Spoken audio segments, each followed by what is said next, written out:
Well, good afternoon, everyone. My name is Paul Bodicher. I am the Director of Media Relations at the Bank of Canada, and I'm very happy to be back here in Winnipeg to moderate this press conference by Governor Macklem. We've got about 20 minutes. We'll start here in the room, and then I've got a number of reporters online. Please limit yourself to one question so that everyone will have the chance to participate. If I fail to do so, please state your name and affiliation. Et bien sûr, comme toujours, libre à vous de poser vos questions dans la langue officielle de votre choix. We're going to start here in the room with Gabrielle Pichet from the Winnipeg Free Press. Gabrielle, here's a microphone for you to use. Oh, thank you. Hi. So given the newcomer and youth having a harder time finding jobs right now, what, if any, monetary policy changes is the Bank of Canada looking at to address that?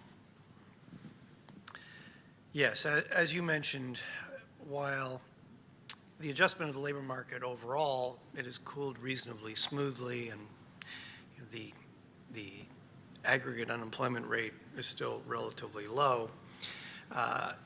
If you look underneath the hood, you can see that the slowing of economic growth has affected some workers more than others, and it's particularly affected younger workers and newcomers to Canada. And that really reflects the fact that businesses aren't laying off very many workers, but they have slowed their hiring. So those people entering, looking for their first job, it's taking longer. For monetary policy, what that's telling us is that even if the unemployment rate's relatively low overall and vacancies are down at about pretty close to normal levels, there is some slack in the labor market. There is some room for the economy to grow, for growth to pick up, and for more jobs to be added to the economy without getting in the way of further easing in inflation, without getting in the way of getting inflation back to target. So that is something that is feeding into our monetary policy decisions. As we've said, we've been pretty clear. We've seen inflationary pressures ease. We think they are continuing. They will continue to ease, and that led us a few weeks ago to cut our policy interest rate for the first time in 4 years to 4.75%. Okay, thanks for that. We're going to go online now, and our first question, I'm going to go to Najoud Al-Maliz from the Canadian Press, please. Go ahead, Najoud. Hi, Governor. The central bank has been more outspoken on this productivity issue in Canada lately, and I'm just wondering if you could talk a little bit about what you think what role the Bank of Canada plans to play in this conversation moving forward. Do you plan on, for example, publishing research looking at maybe some of the solutions to the problem?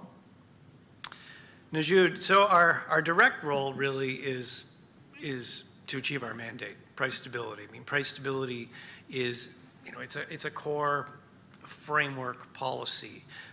And when inflation is low and stable, it's one less thing for businesses to worry about. It's one less thing for households to worry about. So, they can save and invest with more confidence. And the other element is that when inflation is lower and stabler, interest rates tend to be lower and stabler. So again, it's one less thing for businesses and households to worry about, or not worry about as much. So, that's our direct role, but, our real message here is, if productivity growth really is central to raising the standards of living of Canadians, and it's going to become increasingly important to support trend non-inflationary growth going forward. It's not a new problem. We've been struggling with productivity growth for some time. What that really points out is there's no simple solution.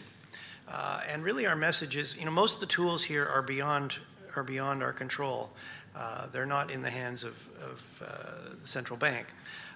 But our message is, if you want more non-inflationary growth, we're going to need a concerted discussion between businesses, governments, and academics, civil society, on how are we going to get productivity growth up in Canada. We've been relying heavily on growing our labor force. We've actually been very good at that, but we're going to need more than one engine. That's why we're focused on it. Okay, I'll go now to Greg Quinn from Market News. Go ahead, please, Greg. Hello. You mentioned in the speech that the bank's mandate has clarified the ability to maximize employment within the prime goal of getting inflation right. I mean, it used to be thought before the pandemic that, you know, low inflation and maximum unemployment could be done at the same time through monetary policy. We've obviously had a couple of very extraordinary years here in Canada. As inflation is settling down, can you talk about what your thinking is around how forcefully the employment goal can be pursued? Can both still be accomplished at the same time? Is there some kind of trade-off emerging? Well, Greg, I guess a few points off the top. First is, it's important to emphasize that price stability is our primary objective. It has been since the inflation target was first announced in 1991, and that remains. You have seen in recent years, we have been providing more analysis of the labor market. We've been talking about the labor market more, and there's a good reason for that. I mean, low stable inflation and a healthy labor market go hand in hand, and I explained that in the conclusion to my remarks. You know, as you point out, depending on what kind of shocks you have on the economy, they can affect employment and inflation differently. So when you have mostly demand shocks, employment's weaker, inflation's down, monetary policy stimulus tends to solve both problems, gets inflation up to the target, gets employment growth growing again. When you get big supply shocks that really disrupt the system, the two can go in opposite directions. That is certainly a more difficult situation for everyone. It's more difficult for monetary policy, it's more difficult for Canadians. Through the last 4 years, we've had exceptionally large supply shocks, and that is something we've had to manage. There's no perfect solution, but I think we have learned some lessons about how supply shocks affect the economy, and we are taking those on board in our own monetary policy analysis. And I think, while I don't think that the next few years are going to be anything like the last 4 years, there are a number of reasons to believe that there could be more supply shocks going forward than we've seen over the last 25 years.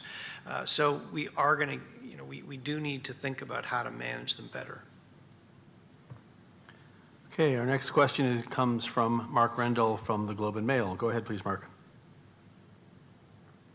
Hi, thanks, Governor Macklem. I wanted to essentially put your own question that you asked in the speech back to yourself on the productivity question. You asked, the deeper question is why we've had systemically less investment in Canada than the United States. And then you asked, how do we make Canada more investable? I'm wondering what your thought on the answer to that question is.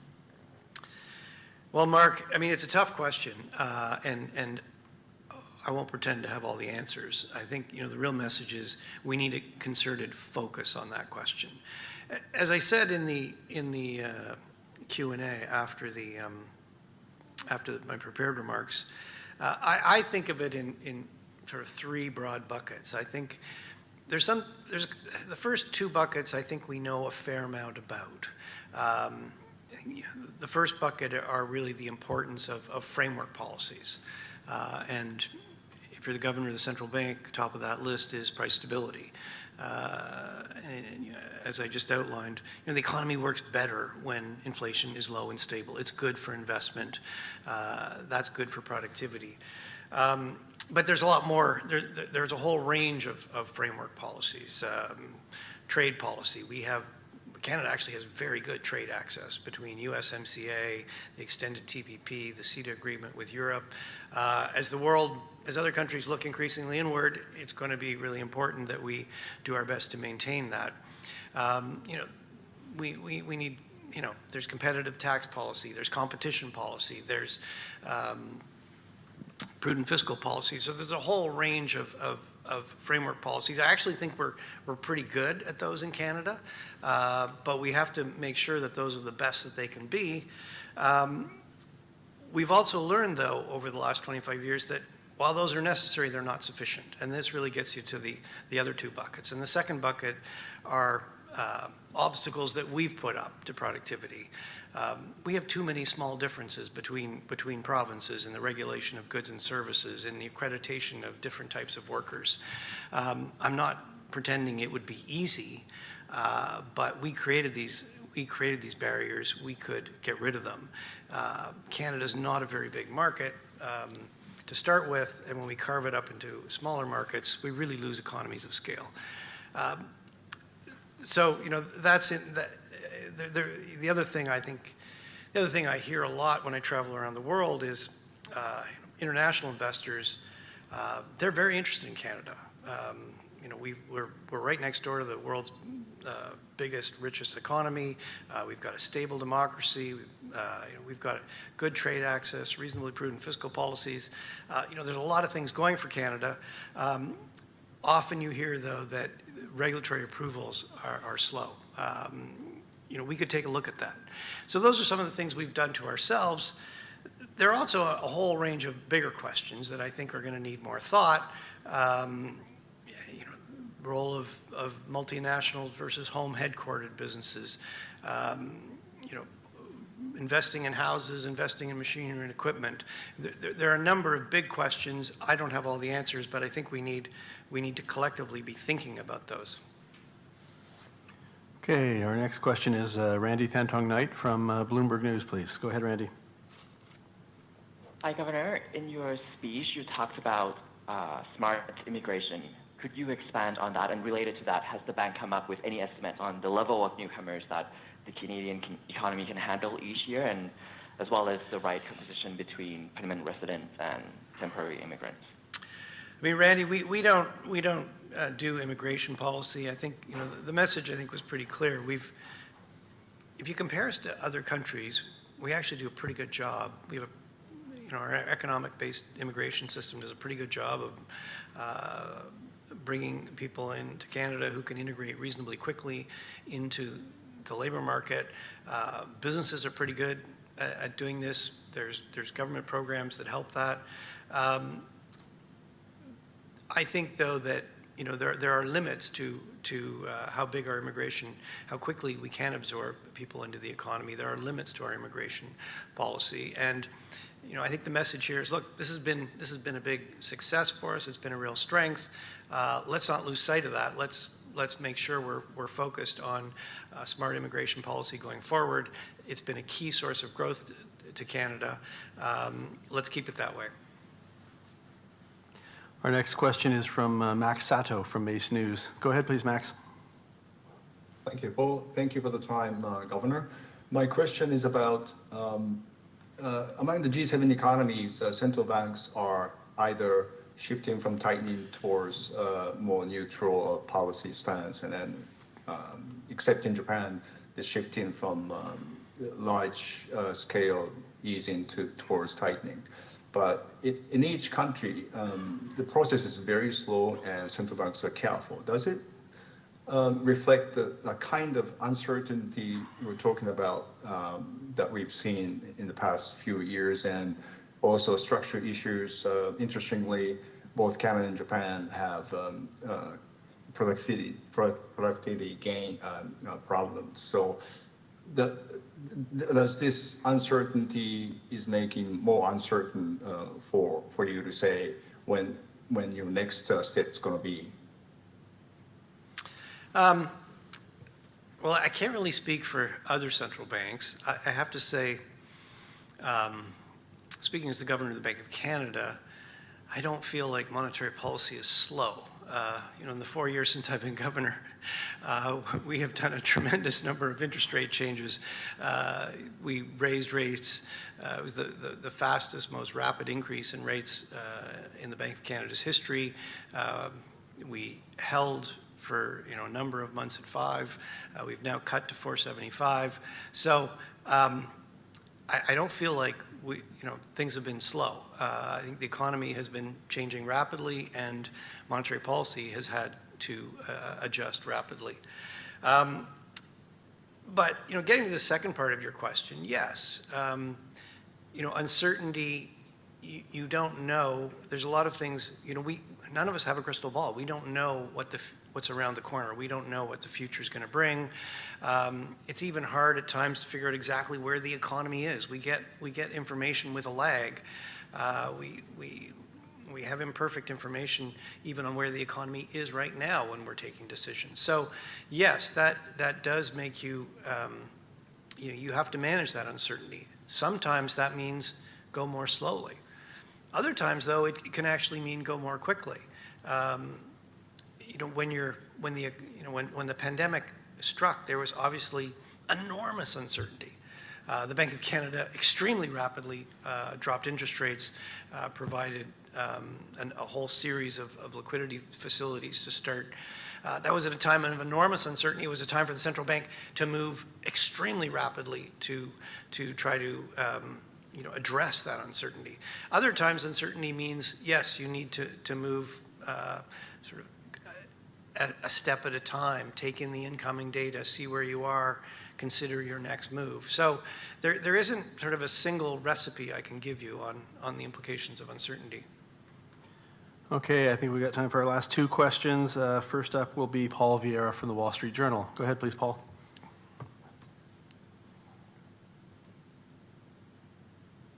Governor, was your intention to at least explain? Can you speak up a little bit, Paul? We're having trouble hearing you. Okay, 1 second. That's better.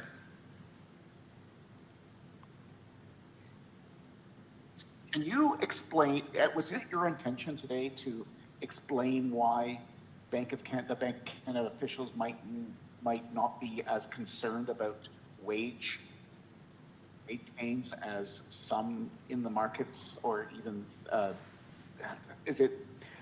are you less concerned about the wage gains and the upward pressure that they apply on inflation? Was that your intention? Paul, my intention today was really to highlight a number of the things that we're looking at in the labor market, both at a very macro level, but also at a more disaggregated or granular level, and how those feed into monetary policy. So on the topic of wages, I mean, if you look at, there's various wage indicators, and they're not all moving in exactly the same. They're moving to different degrees. So the message there was, yeah, we look at a whole range of wage indicators, and we're looking for some consistency across those. We're looking wage growth has moderated, but it is still high relative to productivity growth. So we are looking for further moderation. And then I really wanted to highlight that from a monetary policy perspective, not all wage measures are equal.